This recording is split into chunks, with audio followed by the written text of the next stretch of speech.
उनकी है चलाएं। जहाँ तक कोरम की बात है, during the question hour and the call attention notice there is no requirement of quorum, so we can continue working. After that if the honourable members want quorum पूरा करके there certain legislation that we want to take through, we'll do it, and by that time we'll request you to put in some more chairs, because मैं ख़त्म कर लूँ if you kindly, sir, if I'm allowed to just finish. जो इधर बात की थी हमने, क्यों ये सारी चीज़ें की हैं, कोई शौक नहीं है, we don't have a problem कि हमारे नंबर्स कोई प्रॉब्लम है या क्या है, कहीं और हो सकता है, इधर नहीं है। Sir despite that national assembly में ये एग्री किया कि 25% लोग मैक्सिमम अलाउड होंगे और कोरम पॉइंट आउट नहीं होगा ड्यूरिंग द सेशन उधर। दूसरा, उन्होंने ये भी एग्री किया है, और आप इधर जो करना चाहें sir, we are ready for anything. The issue is that a lot of members on this side have put their lives on risk, और हम because that is our job। हम नहीं चाह रहे कि हम ऐसा एग्जाम्पल सेट करें दूसरों के लिए। खुद प्राइम मिनिस्टर साहब कह रहे हैं कि एहतियात करें और मजमाना इकट्ठा करें। अब तो प्राइम मिनिस्टर साहब की बात मान लें भाई, हमारी तो कोई छोड़े। इसलिए हम कह रहे थे कि we should try and do it in the minimum possible. हमने आपने सर असेंबली के अंदर जहाँ तक मुझे पता है, और आज वो अमेंडमेंट भी कर रहे हैं कि हम रिमोट सेशन की भी बात कर सकते हैं कि वो हो, बट अगर चाह रही है ऑपोजिशन तो कोई बहस ही नहीं है, there is no argument, we are ready to do this. मैं सिर्फ ये कहूँगा कि अगर ये ऑब्जेक्शन है, वैसे मुझे भी जल्दी में मिलेगा नहीं, मैं I don't want to spend too much time, कोई चैलेंज वैलेंज नहीं होगा, कोरम हो या ना हो। मैं आपको ये बताऊंगा, and I will show you the reason. Constitution में गुंजाइश इन चीज़ों की है। Anything done in the house which later is found out to be incorrect, उसको नहीं होता। This parliament is far above the, sorry, maybe it's a contempt of court, it is above all the courts because we created the courts। ये धमकियां, ये बातें ना करें, but हमें ऑपोजिशन की पूरा लिहाज है। हम तो इतना ज्यादा, मैंने आपको क्या बताया, नेशनल असेंबली में अग्री किया है ऑपोजिशन ने, there the majority is very slim. जो भी है, there's a coalition put up by the Pakistan Tehreek-e-Insaf government. They've got number of people, and a lot of people are not happy with them right now. But despite that, opposition ने इस pandemic में इसको इस्तेमाल नहीं किया। उन्होंने कहा कि cut motions हम argue करेंगे और withdraw कर लेंगे, there'll be no voting on them. This is how a responsible party works in this pandemic. But fine, you want to do question hour, you want to do आपकी ऐसे लोगों के लिए इस हाउस में आके रेजोल्यूशंस पास की करनी पड़ती हैं, और ये इसीलिए करनी पड़ी कि पिछले दिनों किसी ने कुछ गलत बात की। मैं ज़्यादा उसकी डिटेल में नहीं जाता, लेकिन जो डिक्टेटर्स ने इस मुल्क के साथ किया है, अल्लाह ताला करे कि हम जल्द उन डिक्टेटर्स के ख़िलाफ़ भी इन हाउसेस में रेजोल्यूशंस पास करें, और मुत्तफ़िक़ा तौर पे करें। जिन लोगों ने ऐसे लोगों को ऐसे लोग जो अमन के की बात करते थे, जो जमहूरियत की बात करते थे, उनको गलत रंग में पेश करने की कोशिश की। तो मैं पूरी तरीके से सपोर्ट करता हूँ इस रेजोल्यूशन को, और मुझे पूरी उम्मीद है, और अपोजिशन ने कह भी दिया कि मुत्तफ़क़ा तौर पे इसको मंजूर कर लें। शुक्रिया जनाब स्पीकर। नासिर हुसैन शाह साहब ने जो ये वारिस मीर साहब के हवाले से जो करारदाद पेश की, मैं भी इस करारदाद की हिमायत करता हूँ, तौसीक़ करता हूँ, और मैंने उस पर दस्तखत भी रेजोल्यूशन पे किए हैं। जनाब स्पीकर, हमारा कॉन्स्टिट्यूशन का आर्टिकल 19 वो भी freedom of speech and etcetera के हवाले से हर पाकिस्तानी को ये इख्तियार देता है कि वो फ्रीडम ऑफ स्पीच करे, या अगर वो कहीं लिख रहा है अपनी ख्वाहिशात की तर्जुमानी कर रहा है आइन और कानून में रहते हुए, तो ऐसे लोगों की आवाज़ को दबाना नहीं चाहिए, चाहे वो सरकार की तरफ से हो या किसी और की तरफ से।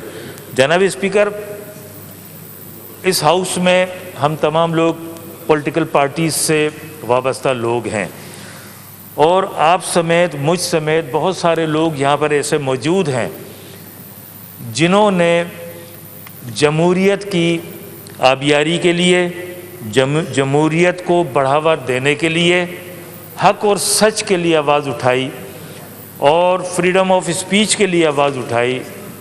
उन लोगों को माजी में भी मुश्किलात का सामना करना पड़ा, झूठे मुकदमात का सामना करना पड़ा, उन्हें सज़ाएं दी गईं, कोड़े मारे गए, पाबंद सलासल किया गया, उनकी आवाज़ों को बदतरीन रियासती जबर का निशाना बनाते हुए आवाज़ों को दबाया भी गया। तो जनाब स्पीकर, ये जो इशू है ये एक लामुतनाही इशू है।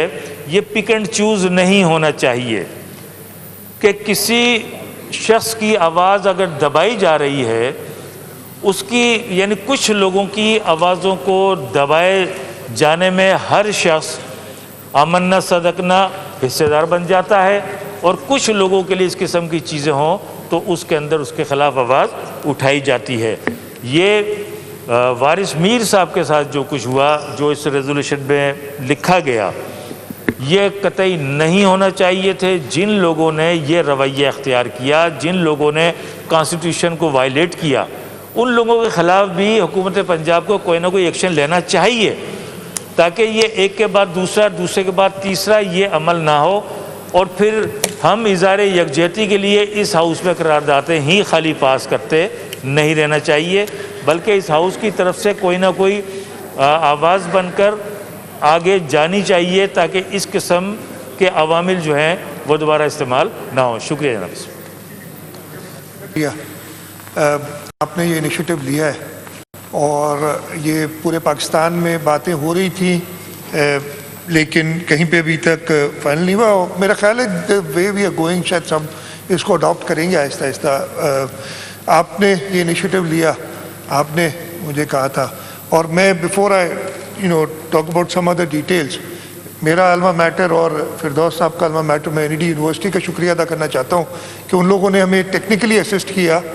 इस पर कोई आउटसाइड एजेंसी वगैरह नहीं, हमने एनईडी यूनिवर्सिटी को बुलाया था बिकॉज मेरी उनसे बात हुई थी तो उन्होंने मुझे बताया था कि जी पाकिस्तान में सबसे अच्छा system, because they are having online classes जहाँ 200 पार्टिसिपेंट्स होते हैं, वो एनईडी के पास है और उनकी एक्सपर्टीज़ हमने जो है वो ली। मैं उनका शुक्रगुजार हूँ कि उन्होंने हमें हेल्प किया और आपके स्टाफ ने, आपने इसको सुपरवाइज़ किया। बेसिकली चाह क्या रहे हैं कि इस कोविड इमरजेंसी में हम मेंबर्स को, वो मेंबर्स जो खुदा ना खास्ता पॉजिटिव आ जाते, अल्लाह ना करे, और अदरवाइज़ वो सेहत में ठीक ठाक है और ऐसे बहुत लार्ज मेजॉरिटी हम सबको पता है, उनको भी दें कि वो आके अपनी पार्टिसिपेट कर सकते हैं, ख़ास तौर पे इस बजट सेशन में। उसके अलावा हमारे वो मेंबर्स जो एट रिस्क हैं अपनी एज की वजह से या कोई और उनको मेडिकल कॉम्प्लिकेशंस हैं उनकी वजह से, अभी अभी मुझे बताया एक हमारे प्रोविंशियल सेक्रेटरी हैं, ही इज़ इन आईसीयू, कुछ देर पहले, कल वो ऑक्सीजन पे थे, ऑक्सीजन की उनको ज़रूरत थी, अभी मुझे पता चला है कि वो आईसीयू में।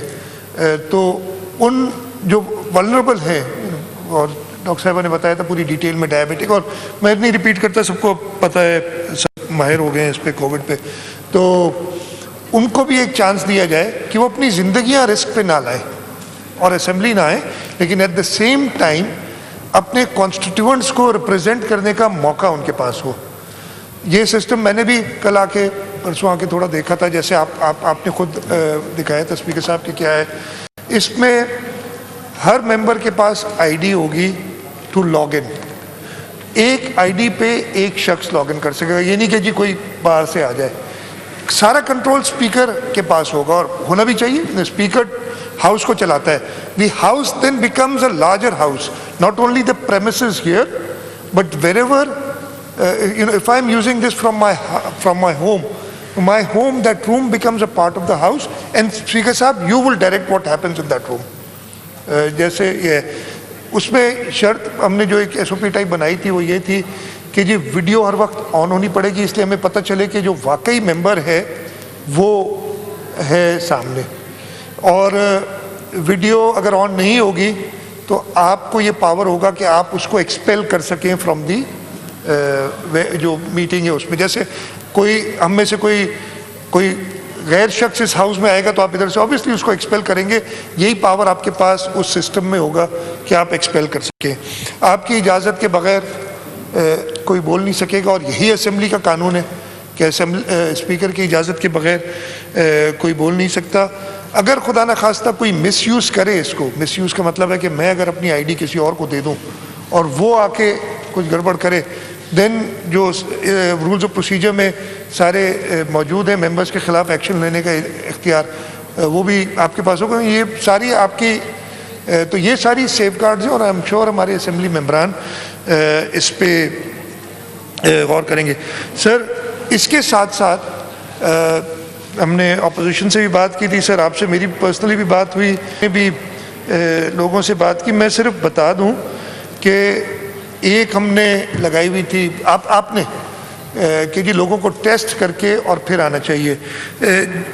सिंध हुकूमत ने, हेल्थ डिपार्टमेंट ने वो फैसिलिटेट किए थे, और कुछ मेंबरान ने खुद पर्सनली प्राइवेटली भी कराए हैं। जैसे भी था प्राइवेटली भी, मीनिंग शायद ही किसी ने प्राइवेटली अपने पैसों से कराया, वो भी थ्रू DHOs एंड ऑल, जो एक सिस्टम पहले से बना हुआ है। लेकिन आपने हुक्म किया था कि असेंबली मेंबरान को फैसिलिटेट करने के लिए यहाँ पे भी आए टेस्ट करें। वो टेस्ट कराए थे, उसमें अब तक 90 मेंबर्स टेस्ट हो चुके हैं, जिनमें अल्लाह ताला का शुक्र है कि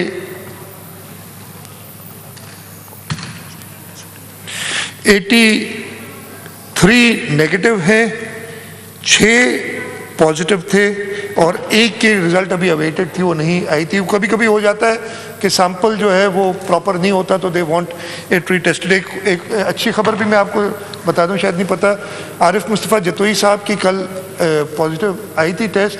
मैंने उसी वक्त, और जिस मेंबर की मैंने कोशिश की शायद कोई रह गया हो तो उससे माजरत, किसी मेंबर की आती है रिजल्ट पॉजिटिव तो मैं कोशिश करता हूँ उससे बात करके और मेक श्योर करूँ। आरिफ साहब हैड सम रिजर्वेशंस, तो मैंने कहा नहीं आप दोबारा टेस्ट कराएं, और कल ही फिर फैसिलिटेट किया था कि उनका टेस्ट दोबारा कराया गया, और आज सुबह उसका रिजल्ट आया। अल्लाह ताला का शुक्र है कि वो नेगेटिव है।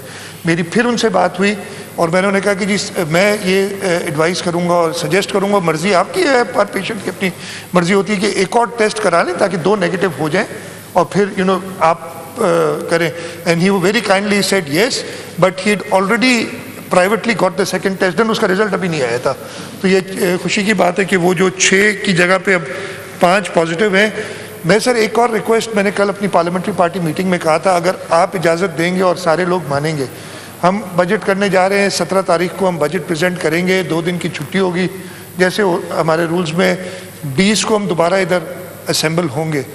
अगर आप इजाज़त दें तो 20 को दोबारा मैं हेल्थ मिनिस्टर साहिबा से रिक्वेस्ट करूंगा कि 3-4 टीमें इधर बिठाएं, इसलिए कि सर टेस्ट का मतलब ये है कि मैंने, जैसे मेरा टेस्ट है, मैंने 12 तारीख को कराया था, 12 को सैंपल लिया था, 13 को रिजल्ट आया। तो जिस वक्त सैंपल लिया गया था और मशीन की जितनी भी एक्यूरेसी है 70% या 90% बड़ी बातें, उसके हिसाब से मैं इस वक्त नेगेटिव हूँ। उसके बाद हो सकता है आधे घंटे बाद अल्लाह ना करे मैं इन्फेक्ट हो जाऊं और मुझे पता ना हो। इसलिए ये पीरियोडिकली हम टेस्ट, अगर मेंबर्स का, for their safety, for everybody safety. Again ये बात है कि हमारी अपनी बात नहीं है सिर्फ, इधर जो मेंबरान बैठे हैं हम सब ऑब्वियसली अपने बुज़ुर्गों से मिलते हैं, बड़ों से मिलते हैं, हमें उनकी ज़िंदगी हमें ख़तरे में डालने का कोई इख्तियार नहीं है, किसी को भी किसी और की ज़िंदगी ख़तरे में डालने का। इसलिए अगर इजाज़त देंगे, जो भी कराना चाहे, नहीं कराना चाहे तो किसी को ज़बरदस्ती नहीं कर सकते। सैटरडे को 20 तारीख को हम इधर टीम्स बिठा देंगे और कोशिश ये करेंगे कि सैटरडे को टेस्ट लिया जाए तो संडे रात तक, शाम तक उनकी रिज़ल्ट आ जाए, ताकि मंडे को फिर सबको पता हो कि कौन आए या अब। और आपके पास अब ये फैसिलिटी मौजूद होगी, रिमोटली आप कंप्यूटर पे, फ़ोन पे, अपने iPad पे, किसी भी स्मार्ट डिवाइस पे ये कर सकेंगे अपनी बजट में पार्टिसिपेट। दूसरा सर, ये डिस्कशन हुई है, not specifically related to this, national assembly में उन्होंने 25% की एक लगाई है कि हाउस के अंदर उन्होंने अभी रिमोट कोई नहीं किया उनके, लेकिन ये कि वो 25% रोटेट करते रहेंगे। मैंने आज तकरीर करनी भी तो मैं आज आ जाऊँगा, अगले दिन मैं नहीं आऊँगा, फिर कोई और आएगा। इस तरीके से उन्होंने रोटेशन पॉलिसी एक बनाई है। हम इधर भी वो रोटेशन पॉलिसी, वो लोग जो हाउस में बैठ के तकरीर करना चाहें वो कर सकते हैं। और हमने ये दूसरी फैसिलिटी इंशाल्लाह ताला अगर ये पास हो जाए और इट वर्क्स, अगेन टेक्नोलॉजी है, ग्लिचेस आएंगी, प्रॉब्लम्स आएंगे, हम सब ने अंडरस्टैंड करना है कि इसको हम जो है इन ग्लिचेस के साथ इनको रिमूव करके जल्दी इंशाल्लाह इसको बेहतर कर देंगे। तो ये अपॉर्चुनिटी भी है कि घर से बैठ के आप तकरीर कर सकते हैं। और इस तरीके से जैसे मैंने कहा, वो लोग जो अपनी सेहत की वजह से इस हाउस में नहीं आ सकते, उनको भी अपॉर्चुनिटी मिल जाएगी कि अपने कॉन्स्टिट्यूएंट्स की चीज़ों को एड्रेस करें और बजट जो एक साल में एक बार पार्टिसिपेट करने का मौका मिलता है वो पार्टिसिपेट कर सकें। ये 2-3 चीज़ें थी। इनकी जो तरीक़ेकार है, जहाँ तक मुझे पता है, वो ईमेल एड्रेसेस शायद सबसे लिए हैं। उन ईमेल्स पे लॉगिन आईडीज़ आ जाएंगी। एक लॉगिन आईडी से सिर्फ एक शख्स लॉगिन कर सकेगा। आपके पास पूरा, यानी स्पीकर साहब के पास पूरा इख्तियार होगा कि वो देखे अगर कोई डिसऑर्डर में है तो उसको एक्सपेल कर दे, और अगर कंटिन्यूसली डिसऑर्डर होता है तो उसके भी तरीक़ेकार हैं। जो असेंबली रूल्स है sir, those people who are participating remotely from this, इंशाल्लाह ताला अगर हो जाता है और ये असेंबली पास करती है तो हम आज एक डेमो भी कर लेंगे ताकि हमें पता चल जाए कि हाउ गुड और how bad it is working. At the same time इसमें बेहतरी, हर चीज़ में बेहतरी की गुंजाइश होती है। हमने रूल्स को जो किया है बड़ा फ्लेक्सिबल किया, आपके ऊपर छोड़ा, यानी स्पीकर साहब करेंगे इन SOPs पे, इस टेक्नोलॉजी पे जिस बेहतरी की भी जो भी तजवीज़ दे वो बिल्कुल उसको आप इनकॉर्पोरेट करा लीजिएगा। तो ये कोई दरख्वास्तें थी। रिक्वेस्ट यही है कि असेंबली इन रूल्स को जो अमेंडमेंट है जो इख्तियार देती है स्पीकर को कि in times of emergency, in times of pandemic, in emergency like pandemic, or we, God forbid, any other emergency that we have, you have the power to ask for a remote session, and this system इंशाल्लाह ताला इसको और बेहतर करते रहेंगे। इसमें जो glitches होंगी, जो प्रॉब्लम्स होंगे, वो देखते हुए आगे बेहतरी करते रहेंगे। लेकिन ये मैं क्लियर कर दूं कि ये बड़ी गुड इंटेंट से हम इसको आगे लेके चल रहे हैं। थैंक यू स्पीकर साहब।